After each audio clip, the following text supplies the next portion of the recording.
ஒருவன் மிகவும் ஏழை. தன் குறைந்த வருமானத்தில் வாழ்க்கையை நடத்தி வந்தான். ஒரு நாள் தெருவில் பழங்கால காசு ஒன்று கிடைத்தது. அந்த காசின் நடுவில் துளை இருந்தது. துளையிட்ட காசு கிடைப்பது அதிர்ஷ்டம் என்ற ஒரு நம்பிக்கை. அதனால் அதிர்ஷ்டம் என்னை தேடி வரும், பணக்காரன் ஆகிவிடுவேன் என்று நினைத்தான். அந்த காசை தன் கோட்டுப்பையில் போட்டுக்கொண்டு அன்று அவனுக்கு மற்ற நாளை விட அதிகம் வருமானம் கிடைத்தது. எல்லாம் காசு கிடைத்த நேரம் என்று நினைத்தான். அன்றிலிருந்து அவன் தினமும் கோட்டுப்பையில் இருக்கும் காசை தொட்டு தொட்டு பார்த்து கொள்வான், வெளியே எடுக்க மாட்டான். சில ஆண்டு பின் பதவி அனைத்தும் வந்து சேர்ந்தது.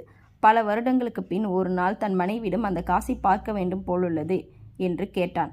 பையிலிருந்து காசை எடுத்தவனுக்கு அதிர்ச்சி. அந்த காசில் துளை இல்லை. என்ன ஆயிற்று என்று குழப்பத்துடன் பார்த்தான். அவன் மனைவி சொன்னான், என்னை மன்னியுங்கள், உங்கள் கோட்டு தூசியாக இருக்கிறது என்று வெளியே உதறினேன். காசு தெருவில் விழுந்து விட்டது. எவ்வளவோ தேடினேன், கிடைக்கவில்லை. நான் தான் வேறு காசை போட்டு வைத்தேன் என்றாள்.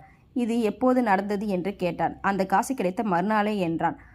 அவ்வாறு அமைதியாக சிந்தித்தான். உண்மையில் அதிர்ஷ்டத்தை கொடுத்தது அந்த நாணயமில்லை, என்னுடைய நம்பிக்கைதான் என்று நினைத்தான். முன்பை விட உற்சாகமாக தனது பணியை தொடர்ந்தான்.